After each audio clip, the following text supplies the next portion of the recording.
Thanks for listening to the Upstream Leader podcast. Busy season is behind you. Now's the time to refocus on what's next. This is the window to invest in your team. But don't wait. Many Upstream Academy programs close registration on June 1st. If your firm is looking to strengthen leadership, elevate client service, or build a stronger culture, Upstream Academy has a full slate of programs ready to go, including our Leadership Academies, Career Development Series, and the 25th anniversary Headwaters Leadership Conference. Spots are limited and deadlines are approaching fast. And if you want to maximize your investment and engage your team in a comprehensive training system, the Upstream Academy Network offers program discounts, year-round resources, and ongoing development to support your entire firm. Now's the time to act. Visit upstreamacademy.com to register for all programs. That's upstreamacademy.com.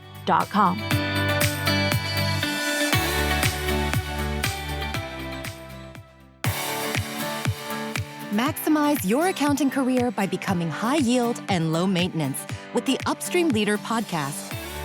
Your passport to improved knowledge, skills, and career potential. Stay tuned for insights, expertise, and thought-provoking discussion. And now, here's your host, Jeremy Clopton. Hello, everyone, and welcome to the Upstream Leader podcast. My name's Jeremy Clopton. Today, we are going to be talking about redesigning a legacy, or if you want to think about it maybe a slightly different way, building on a legacy. And this topic is one that comes up a lot in our profession. We may not call it exactly legacy all the time, but it's how do you change some of the most important things about what your firm does, what the leaders that came before you have put in place, and how do you build for the future and build something better? We're going to be exploring this in great detail, by the way, at our Headwaters conference this summer. It's going to be July 16th and 17th in Chicago. The whole conference is all about legacy in motion, charting the next 25 years of leadership. Love to have you there to join us. But what really got me thinking about this today is we've spent the last few months here at Upstream getting ready for our program year. It kicks off in June. All of our programs, our leadership academies, our educational programming, retreat season, our conferences, everything begins in June. And normally, we go back through our materials, our programs, and make sure everything is still relevant. We make updates like we do every year.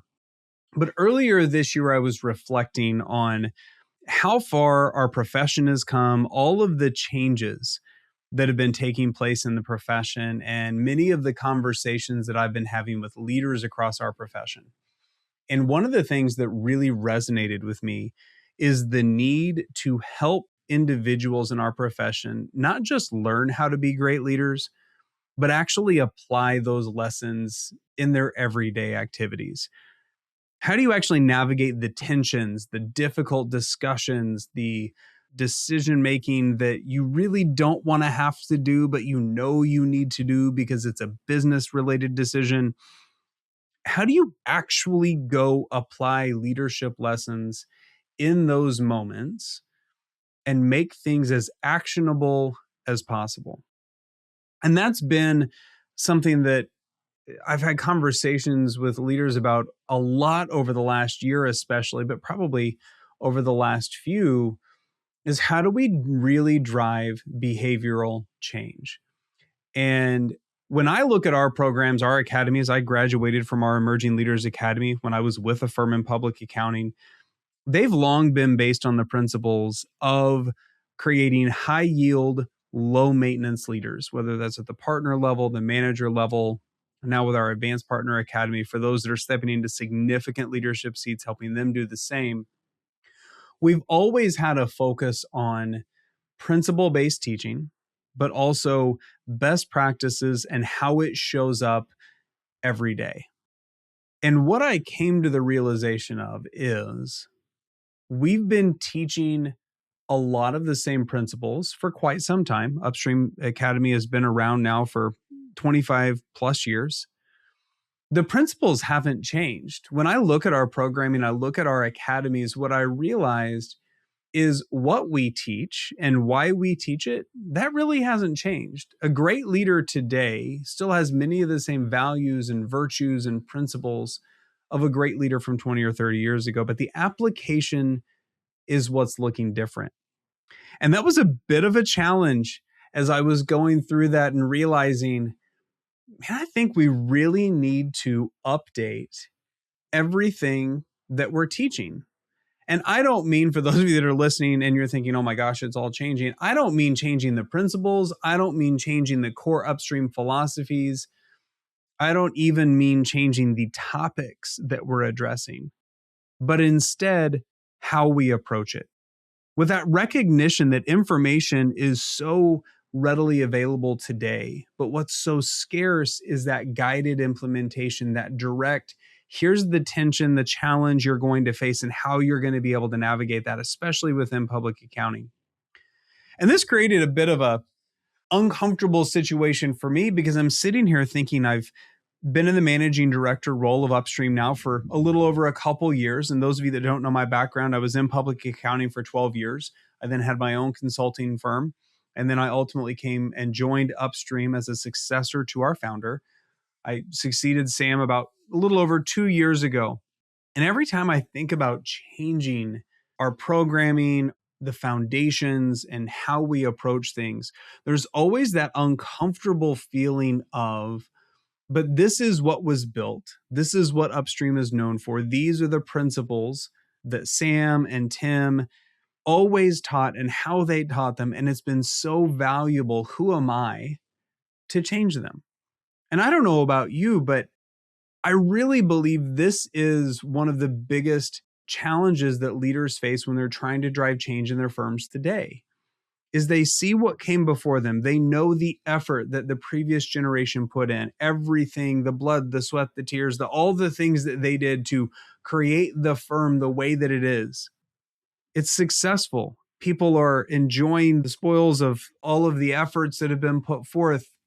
And you sit there and think, I really believe that change needs to occur, but it's so difficult to change the legacy that came before you. It feels almost like you're having to admit maybe that the thing that came before me is broken.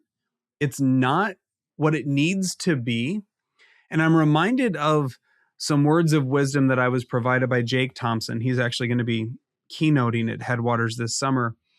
Early on in my tenure at Upstream, and we were chatting about something, he said, Jeremy, you've got to remember that your job is not to become Sam's legacy. Your job is to build on Sam's legacy.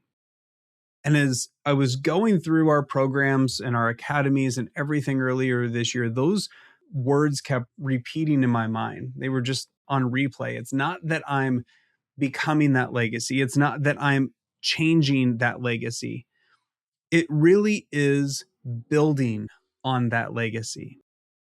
It's still respecting everything that came before, everything that Sam and Tim built and they put into these programs and the principles and the philosophies and everything that they learned and all the stories that when I'm teaching some of these principles that I still hear them telling in my mind and the lessons that I've heard them share and that they've shared with me over the years. None of that actually goes away. And that was a really important realization for me. It's not that that legacy is now gone. It's now that we're building upon that. What that looks like is the topics in our academies and programs are the same. The principles that we are teaching are the same. What's changing is how we're delivering it, how we're now connecting with new participants. It's so funny that when we think about the things that are working really, really well in our firms, in our businesses, in our lives, it's almost that success fools us into thinking we can't change anything because it's working, right? What's that old saying? If it's not broke, don't fix it. The grammar's not perfect on that, I'm sure, but something to that effect. When in all actuality, what we will ultimately come to realize is it's not that we're even fixing it. It's that we're building upon the success that came before us. It's almost like that success is the foundation that allows you to build the new thing, that allows you to redesign that legacy. It's not that the legacy is gone, it's that it's influencing the next legacy that's going to be built. And I've got to admit, it's a little bit weird talking about and thinking about legacy as a leader who's still got several years ahead of me in my career. And I'm not at the point at which anybody's going to be looking back with reverence on anything that I've done, because I intend to be around for a long time. But one of the things that we realize is the impact that we're having and how we're designing the impact that we're having is ultimately what's going to impact the legacy that we will one day leave for people. And in looking at our academies and evaluating how we teach things and evaluating the impact that I'm having, the conversations that I have, and all of that, one of the really important realizations that I came to is the impact that I want to be known for is helping leaders achieve the things that they weren't sure that they would be able to achieve. It's helping them activate that leader within and really unlock their potential to go lead themselves, their teams, their departments, their firm, maybe the profession as a whole.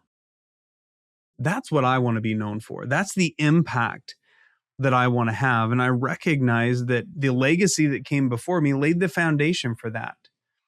And it's not up to me to ensure that I protect what was built, that I don't touch what was built, that I don't change what was built.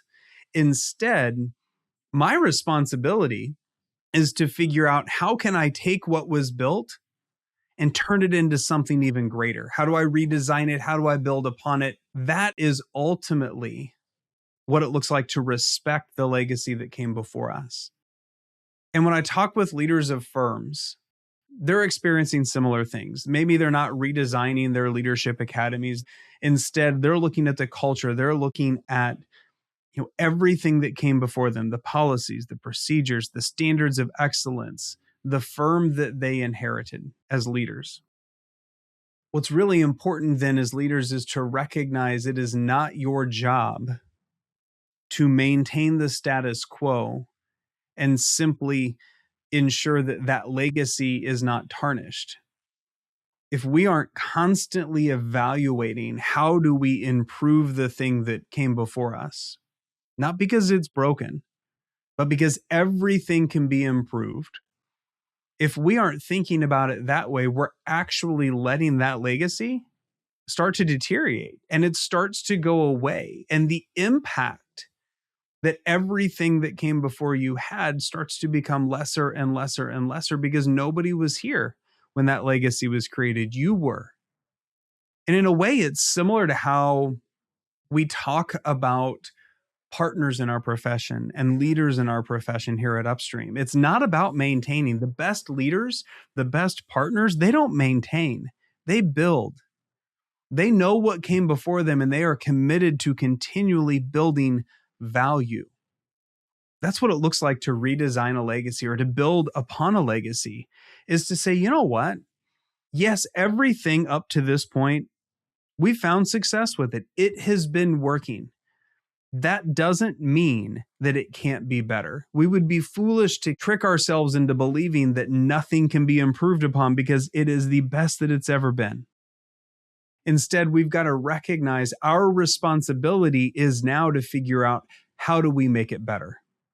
How do we look at what came before us and determine what worked really, really well and what has opportunity for growth and improvement? We're builders of value. We're building upon a legacy. We're trying to create that better future. We're trying to have that better impact.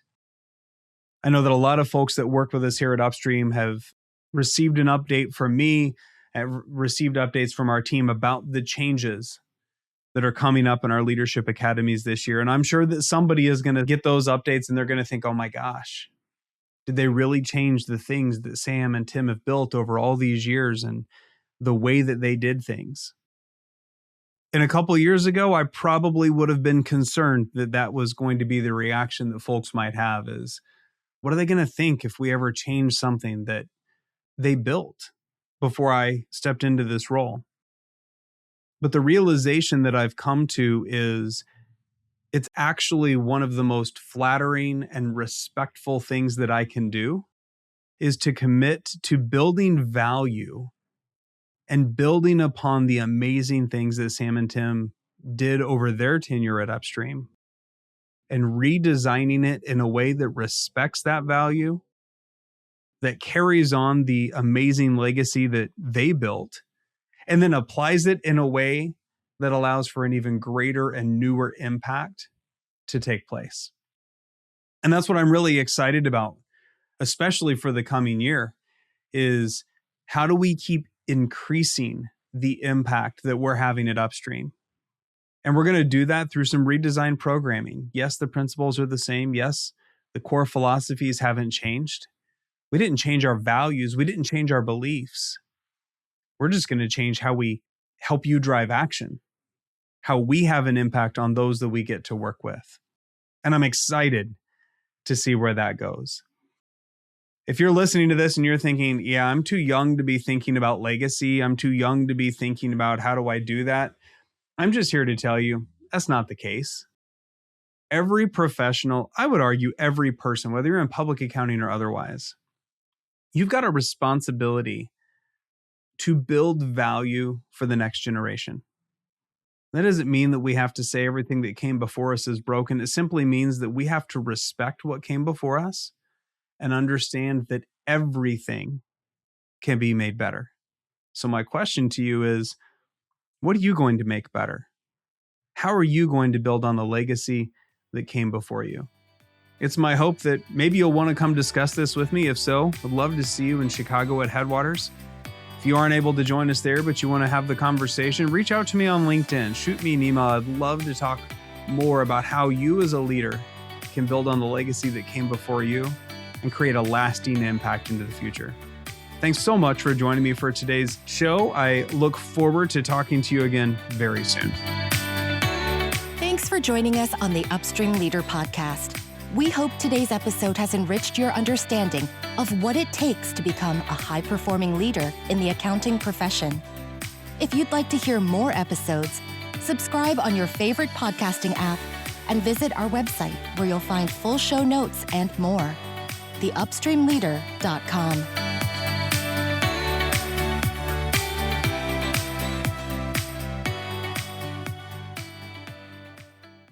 professionalproductions.net